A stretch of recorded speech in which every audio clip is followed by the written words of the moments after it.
Ok, bonjour à tous encore. Nous sommes là dans le cadre de la formation intégrale par le centre de formation Bexefi. Et aujourd'hui, notre émission ou nos enseignements vont s'atteler sur le thème l'intelligence financière. Alors, sans plus tarder, nous allons lire Romains 12.2. La Bible déclare ceci: ne vous conformez pas au siècle présent, mais soyez transformés par le renouvellement de l'intelligence. Alors nous disons déjà la première chose, seul le renouvellement de l'intelligence peut transformer un homme. La prospérité est une clé à la stabilité et il est possible de prospérer dans tous les domaines de la vie. Je vais citer le domaine spirituel, le domaine financier, le domaine émotionnel, le domaine sexuel, le domaine intellectuel, le domaine sanitaire et ainsi de suite. Alors pour nous les chrétiens, il n'y a que deux sources pour avoir de l'argent. Là nous parlons de l'intelligence financière, donc nous allons parler plus de l'argent. La première source pour avoir de l'argent, c'est la grâce. Et la deuxième source, c'est le travail. Que nous dit la Bible? La paresse ouvre la porte à la pauvreté. C'est ainsi qu'on dit, si un arbre est capable de produire des fruits, et qu'un homme est incapable de produire, alors l'arbre devient plus utile que cet homme. Et la deuxième chose que nous devons savoir est que l'homme est appelé à produire dans tous les domaines. Dans les mariages, dans le travail, dans des relations, dans la spiritualité, dans l'étude et j'en passe. Dès le commencement, Dieu, le grand entrepreneur, place l'homme dans son entreprise, les jardins d'Éden, pour que l'homme puisse gérer. Il est écrit dans Genèse, il plaça l'homme dans le jardin pour que celui-ci puisse les gérer, pour que celui-ci puisse les cultiver et qu'il puisse les garder. Et plus tard, nous allons voir Caïn qui va créer son entreprise agroalimentaire basée sur l'agriculture, la production et la transformation agricole. Et Abel, son frère, va aussi créer son entreprise d'élevage des petits et des gros bétails.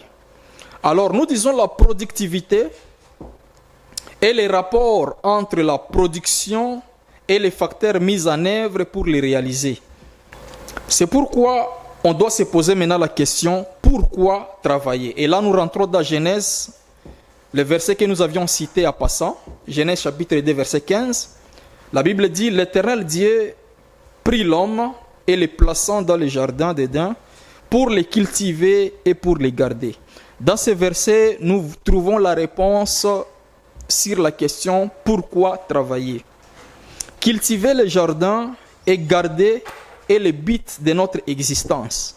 C'est-à-dire nous avons été créés pour cultiver et pour garder. Dieu nous a envoyés sur la terre pour cultiver et pour garder tout ce qu'il nous donne. La famille que Dieu nous donne, nous devons cultiver, nous devons garder.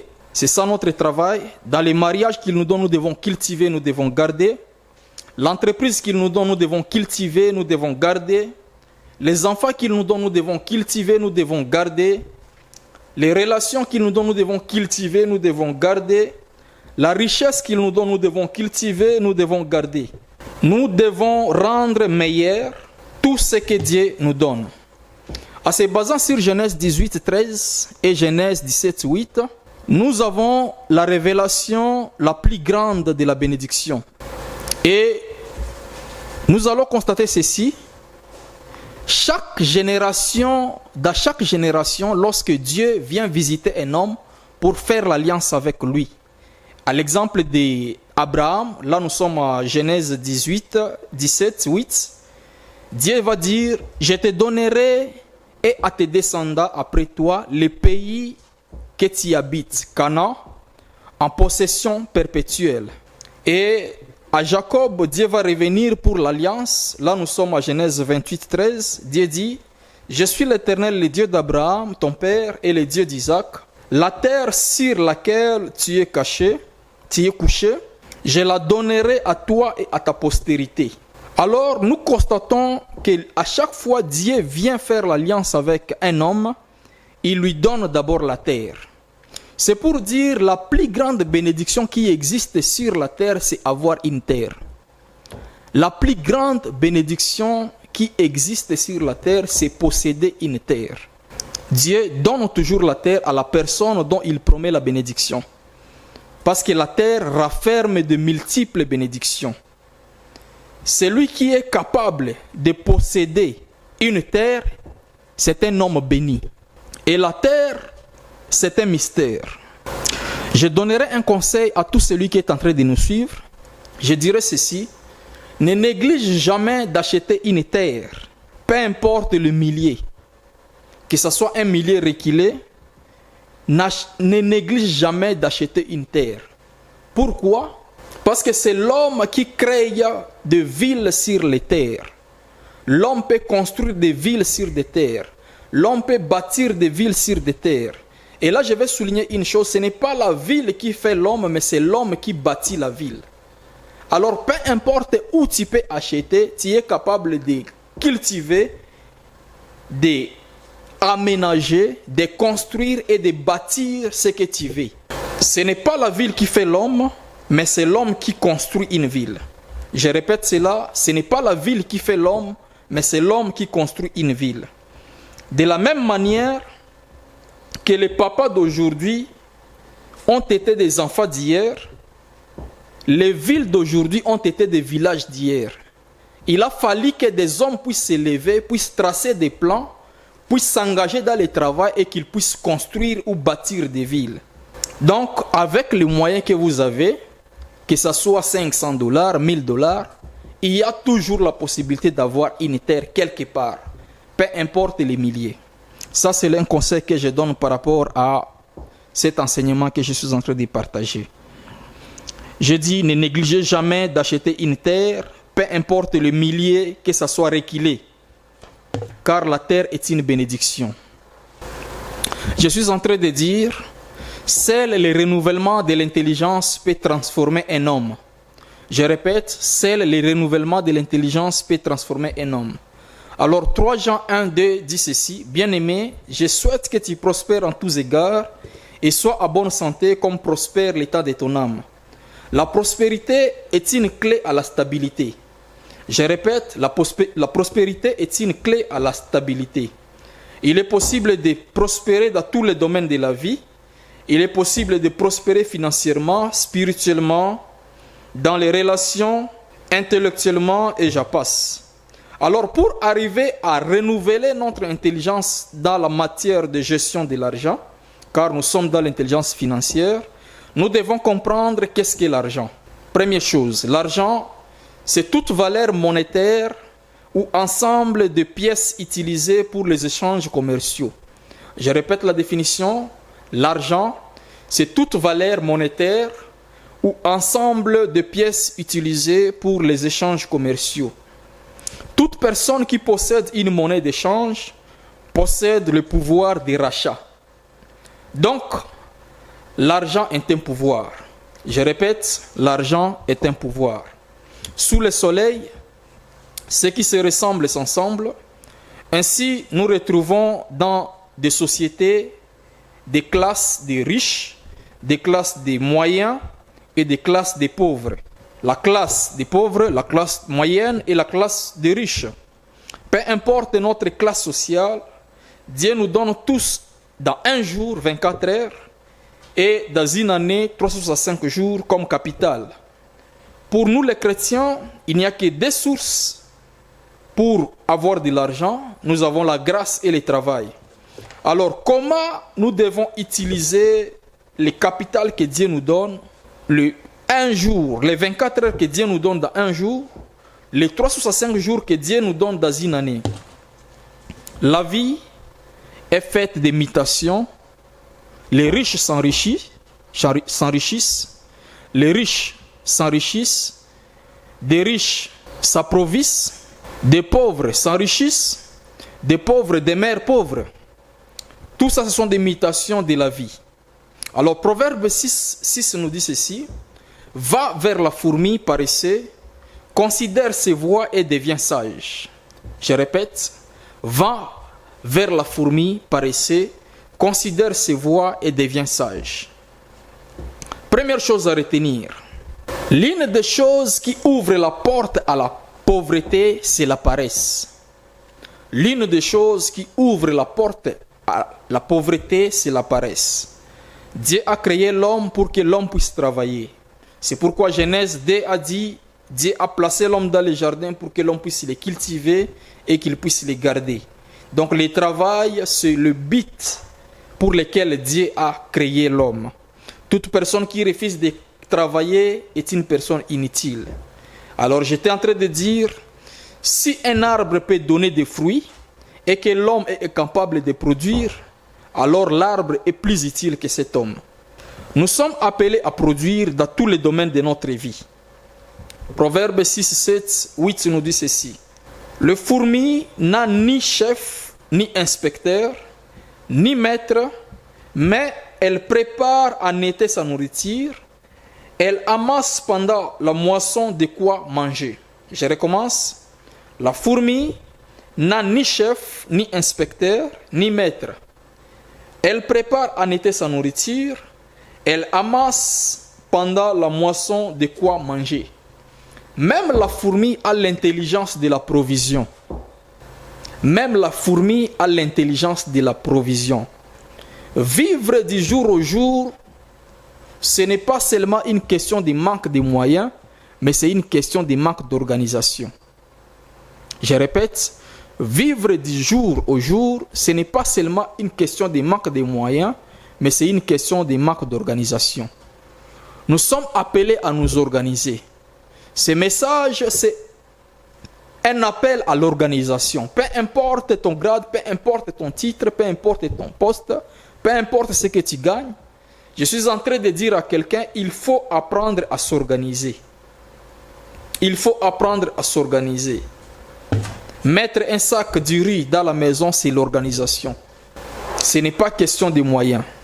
Parce que nous voyons des personnes qui sont incapables de mettre un sac de riz, mais qui peuvent consommer tout un casier de bière dans une journée. C'est-à-dire, l'organisation, c'est ce que Dieu attend de nous. La culture de l'épargne, ça c'est la deuxième chose. Garder, c'est réserver quelque chose quelque part pour une utilisation ultérieure. Garder, c'est réserver quelque chose quelque part pour une utilisation ultérieure. Je me rappelle de la conversation de Joseph avec le roi. Lorsque le roi a eu un songe où il a vu 7 bœufs maigres sont en train de manger 7 vaches grasses. Et Joseph va interpréter ce songe. Joseph va dire il y aura 7 années d'abondance et puis il y aura 7 années de famine. Et le roi dira, quel homme peut-on mettre à la tête du pays pour qu'il puisse nous aider, afin que pendant les 7 années de l'abondance, nous puissions conserver, nous puissions faire de l'épargne, nous puissions réserver quelque chose pour la consommation pendant les années de famine. Et c'est ainsi que Joseph a été élevé au rang de premier ministre, à cause de l'intelligence de l'épargne. Je répète encore, à cause de l'intelligence de l'épargne. Troisième chose qui consiste l'intelligence financière. Troisième chose qui consiste l'intelligence financière, c'est la culture de l'investissement. Aujourd'hui, je suis en train juste de donner des notions élémentaires, des introductions, et nous verrons dans la suite comment on peut approfondir chaque sujet. Alors, troisième chose, je dis la culture de l'investissement. Première chose, je dis ceci, la paresse ouvre la porte à la pauvreté. La paresse ouvre la porte à la pauvreté. Deuxième chose, je dis, il faut développer la culture de l'épargne pour accéder à la richesse. Et troisième chose, je dis, il faut accéder à la culture de l'investissement pour accéder à la richesse. Alors, qu'est-ce que signifie investir? Investir, c'est utiliser des capitaux dans un but d'avoir des bénéfices. Investir, c'est utiliser des capitaux dans un but d'avoir des bénéfices. Investir, c'est créer des richesses. Et nous disons ceci, la voie de l'investissement n'est jamais un chemin facile. C'est un sentier plein d'épines. Seule la persévérance peut nous aider ou peut nous amener à la réussite. On investit un capital pour produire. La production est toujours réalisée par des organisations de nature très variées et des objectifs très différents. Mais toutes ces organisations produisent des biens ou des services qui satisfont aux besoins humains. Par exemple, pour les besoins de la formation, nous pouvons investir dans la création des écoles ou bien des centres de formation. Pour les besoins alimentaires, nous pouvons investir dans des alimentations ou des grandes distributions de produits alimentaires. Pour des besoins vestimentaires, nous pouvons investir dans des industries de transformation des soie à vêtements et ainsi de suite. Alors, Genèse 4, 3 et 4 nous dit ceci. La Bible nous présente des entrepreneurs. L'entreprise de Caïn, basée sur l'agriculture, la production et la transformation des produits agricoles. Et là, nous parlons des cultures de fruits, fabrication de jus, ainsi de suite. Et nous avons l'entreprise d'Abel, basée sur l'élevage des petits et gros bétail. Là, nous voyons des fermes, des abattoirs, des boucheries, des alimentations, et ainsi de suite. Au bout de quelques temps, Caïn fit à l'Éternel une offrande de fruits de la terre, et Abel, de son côté, en fit une des premiers-nés de son troupeau. C'est-à-dire, lorsque nous avons cette culture d'investissement, c'est ainsi que nous pouvons aussi répondre à des lois spirituelles. La loi de bâtir des hôtels. Un homme ne peut jamais vivre et se sentir erré dans une société si cet homme n'a pas de connexion avec son Dieu. C'est ainsi que, à chaque moment de la vie, même de nos pères, ils devaient toujours faire des cultes pour être en connexion avec le Dieu créateur. Car au-dessus de toute organisation, au-dessus de tout prince, au-dessus de tout roi, il existe un qui est le Tout-Puissant, qui s'appelle Dieu. Alors, troisième chose, cinquième chose, j'ai parlé de l'investissement. Et j'étais en train de dire, notre sixième point, nous allons parler de la production qui fait appel à la notion de la productivité. En fait, la production est le rapport entre la productivité et les facteurs mis en œuvre pour les réaliser. Ces facteurs peuvent être des personnels ou des machines. Pour que l'entreprise puisse grandir, il faut l'exigence de la qualité des services, l'exigence du travail bien fait et la constance. Alors nous disons ceci, on ne devient pas riche par l'argent de l'aumône. La Bible déclare, celui qui ne travaille pas ne mange pas non plus. Soyons donc des hommes qui aiment le travail. Soyons donc des hommes d'activité. Travaillons dur et l'Éternel fera le reste. Merci beaucoup. C'était dans le cadre de l'enseignement intégral par les centres de formation BECSEFI. Pour d'autres informations, nos contacts sont affichés au bas de l'écran. Merci.